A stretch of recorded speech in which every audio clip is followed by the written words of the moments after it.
लालची बिरयानी वाला। एक गांव में दो दोस्त रहा करते थे, श्याम और सकीम। दोनों ही दोस्त का बिरयानी का होटल था।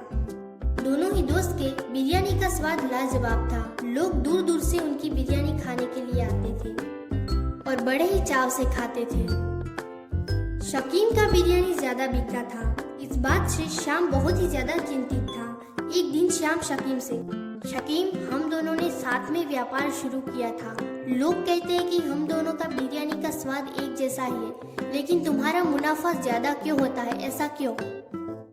अरे भाईजान, मैं तो गरीब लोगों को भी मुफ्त में खाना खिला देता हूँ और बिरयानी के दाम कम भी करता हूँ। मेरे पर तो अल्लाह की मेहरबानी है। श्याम ने मन में सोचा, यह कुछ तो मुझसे छुपा ही रहा है। इसकी चोरी पकड़नी ही पड़ेगी।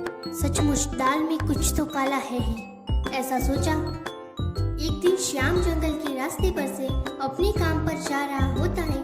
तभी उसे रास्ते में एक आदमी नीचे गिरा हुआ दिखाई देता है और वह बूढ़ा इंसान पानी पानी ऐसा कहकर चिल्ला रहा था। श्याम तुरंत ही भागकर नदी में से एक घड़ा पानी लाकर वह बूढ़े इंसान को पिलाता है। फिर वह बूढ़ा आदमी वहां से खड़ा हुआ। अरे भाई, तुम्हारा बहुत बहुत धन्यवाद। अगर तुम्हें आने में थोड़ी भी देरी हो जाती तो मैं मर जाता। तुमने मेरी मदद की, इसके बदले में मैं तुम्हें कुछ देना चाहता हूँ। ये लो, यह एक जादुई जल है। इसे तुम किसी भी खाने पर छिड़कोगे तो वह खाना स्वादिष्ट हो जाएगा। पर ध्यान रखना बेटा, तुम इसकी मदद से लालच बिल्कुल भी मत करना, वरना यह तुम्हें बहुत ही ज्यादा भारी पड़ सकता है बेटा। अरे ये बुढ़ा कुछ भी बोले जा रहा है। मैं थोड़ी ना बेवकूफ हूँ जो इस बुढ़े की बात में आकर लालच बिल्कुल न करूँ। मैं इस जल को अपनी बिरयानी में छिड़कूंगा। इसके बाद वह अपनी दुकान पर बनाई हुई सारी बिरयानी पर वह जादुई जल छिड़कने लगता है, जिससे बिरयानी का स्वाद और ज्यादा बढ़ जाता है और ग्राहक को उसे खाने में भी मजा आता है। अरे भाई, आज इस बिरयानी में क्या मिलाया है? आज यह बिरयानी बहुत स्वादिष्ट है। तुम्हारे हाथों में तो जादू है, जादू। इसके बाद शाम की दुकान पर ग्राहकों की लाइन लगने लगी, पर सकीम की दुकान पर जाना अब कोई पसंद नहीं करता था। एक दिन शाम जब अपनी दुकान पर होता है, तभी उससे मिलने के लिए सकीम अपनी दुकान पर से आता है। अरे सकीम भाई, देखा मेरा धंधा चल पड़ा है। उस दिन तो आप बड़ी बड़ी सलाहें दे जा रहे थे और अब क्या हुआ? क्या हुआ? आपकी सारी हवा निकल गई क्या?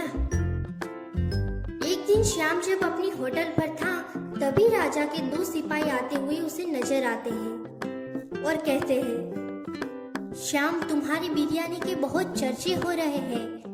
राजा की एकलौती बेटी की शादी है।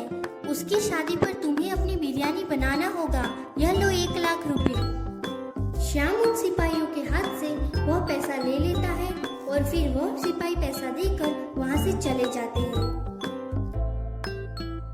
राजा के राजमहल में शादी वाले दिन श्याम ने तरह तरह की बिरयानी पकाई और उन बिरयानी में उसने वह जादुई जल छिड़का, पर उसका कोई असर नहीं हुआ क्योंकि उसके लालच के कारण वह जादू खत्म हो गया था। फिर महल में आए हुए सभी अतिथियों ने मिलकर श्याम का बनाया हुआ बिरयानी खाया। उन्हें वह बहुत गंदा लगा। बिरयानी गंदा होने के कारण वह उसे खा न सके और अपने स्थान पर से खड़े हो गए। उन्हें खड़ा होता देख राजा, अरे क्या हुआ? बिरयानी स्वाद में कैसा है? महाराजा, आप बुरा नहीं मानेंगे तो हम बताएंगे। अरे बाप रे, इतनी बुरी बिरयानी तो हमने अपनी जिंदगी में कभी नहीं खाई। हाँ हाँ, ये सच कह रहा है महाराज। आपसे ऐसी बात की क्षमा करना महाराज। महाराज गुस्से से आग बबूला हो गए और महाराज ने श्याम को जेल में कैद कर दिया। तो देखा दोस्तों आपने, लालच करना बुरी बला है।